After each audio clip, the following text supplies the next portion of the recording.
کر رہی ہے، نہیں پہنچ رہے، بیدار ہوئیے تھوڑا سا۔ ایام فاطمی ہوتی تو میں اور تھوڑا سا رک کے اس پہ بات کہہ سکتا تھا، مگر بہت جلدی کہہ رہا ہوں۔ قرآن نے کہا کہ امامت ظالموں کا مقدر نہیں ہے، یہ عہدہ الہی ہے، یعنی امام ظالم نہیں ہو سکتا، ظالم امام نہیں ہو سکتا۔ ارے بولیے، ظالم امام نہیں ہو سکتا، ظالم امام نہیں ہو سکتا۔ یہ جو بڑے بڑے دیوبندی یہاں وہاں سے آوازیں اٹھتی ہیں، انہیں امام مانیے، انہیں امام مانیے، انہیں امام مانیے، انہیں امام مانیے۔ ارے وہ آل یہود والا، وہ مکے والا بھی کہتا ہے ہمیں امام مانیے، نہیں پہنچ رہے ہیں۔ ارے امام قرآن کا معیار ہے کہ ظالم امام نہیں ہو سکتا۔ ارے کمبختو، جب ہم ظالم کو امام نہیں مانتے تو قاتل سیدہ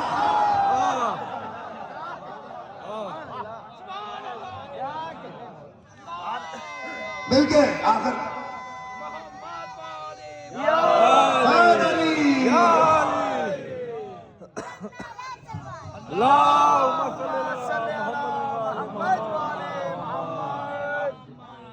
کہاں سے امام ہو سکتا ہے؟ جب ظالم امام نہیں ہو سکتا تو قاتل تو بدرجہ اولا امام نہیں ہو سکتا۔ قاتل کہاں سے؟ اس کے اوپر تو اللہ کی لعنت ہو کہ جو کہاں سے امام ہو سکتا ہے، کہاں سے اسے ہم امام مان سکتے ہیں؟ اچھا میں تو نہیں کہتا کہ یہ وہاں ادھر وہی سلسلہ ایک نیابت ہی تو ہے، ایک تھوڑا سا یا کہا جائے ذرہ ہے روشنی کا جو ہمارے ان مراجع کی طرف آ گیا ہے۔ مزاج محسوس تو کیا ہوگا آپ نے۔ ظالم دیکھیں، ایک بہت بڑے عالم دین ہے، سن لیجئے مجلس سماع، ایک بہت بڑے عالم دین ہے آیت اللہ جواد عاملی، خدا صلوات پڑھیے آپ حضرات کے آپ کی معصومی کی سلامتی کے لیے۔ بس مجلس ختم ہو گئی، سن لیجئے بس، اور یہ والا ذاکر والا ختم نہیں، ختم ہو گئی مجلس۔ آخری فقرہ انہوں نے اپنی تفسیر تسنیم میں لکھا، اور وہ لکھتے ہیں کہ ظالم امام کیوں نہیں ہو سکتا، کیوں نہیں ظالم کو امامت، قیادت، رہبریت جسے آپ کہتے ہیں، لیڈر، کیوں نہیں ظالم بن سکتا؟ انہوں نے لکھا ہے کیونکہ ظالم کے اندر دو صفت ہوتی ہے جس کی وجہ سے قیادت اللہ نے اس کے پاس نہیں رکھی۔ کیا کہا ظالم کے اندر پہلی صفت، وہ دکھنے میں تو مضبوط ہوتا ہے مگر اندر سے کھوکھلا ہوتا ہے۔ ارے تھوڑا بول دیجئے تھوڑا سا، کہا وہ دکھنے میں تو بہت اسٹرانگ ہوگا، وہ لگے گا کہ بہت مضبوط ہے، مگر ہلکی سی دہاڑ ہوئی کہ فرش سے وہیں پر اس کے پیر پھسل جاتے ہیں، نہیں پہنچ رہے ہیں۔ وہ دکھنے میں بہت پاورفل ہوگا۔ ارے میں کیا کہہ رہا ہوں، لاکھوں کا لشکر لے کے آیا تھا، حسین کے اصغر کی ایک ہنسی نے اسے مار دیا۔ یہ کیا مجلس کا خبرہ تھا؟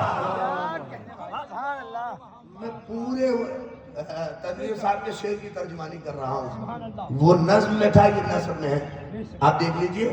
ظالم پورا طاقتور، کوئی کہہ سکتا تھا کہ لاکھوں کے مقابلے میں 72 کبھی کھڑے ہو سکتے ہیں، مگر آپ نے دیکھا کہ کیا ہوا کہ لاکھوں کیا کوئی یاد کرنے والا نہیں ہے، مگر یہ 72 قیامت کے لیے زندہ ہو گئے۔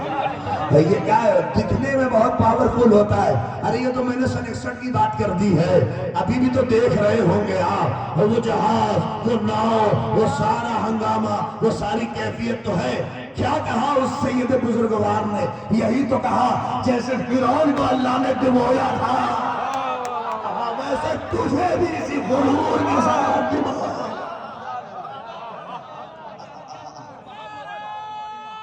مل کے ہو گئی مجلس، ہے علی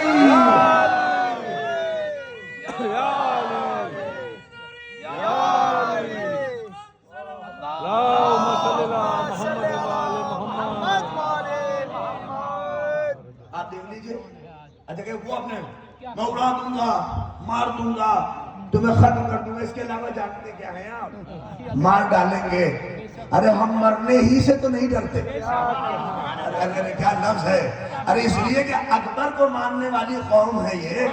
اکبر کو بھی جب ڈرایا گیا تھا مقتل میں تو اکبر نے ان شامیوں کے طرف خطاب کر کے یہی تو کہا تھا، اے شامیوں، اے اوباشو، ہمیں تم مرنے سے ڈرا رہے ہو، ہمیں تم نیزوں سے ڈرا رہے ہو، جملہ سنیے اپنے دل پہ لکھ کے جائیے۔ اکبر نے کہا تم بے وقوف ہو، تم جاہل ہو، ہمیں موت سے ڈرانا ویسا ہی ہے جیسے کوئی مچھلی سے کہے تمہیں پانی میں ڈال دیں گے۔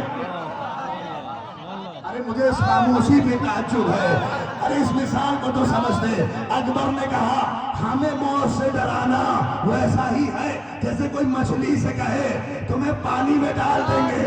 ارے بولے آپ پانی میں ڈال دیں گے، جبکہ اس کمبخت کو پتا نہیں ہے پانی ہی تو مچھلی کی حیات ہے۔ شہادت تو شیعت کی حیات ہے۔ صلوات محمد اللہم صلی اللہ محمد وآل محمد محمد والے محمد۔ جزاک اللہ خیر ماشاءاللہ۔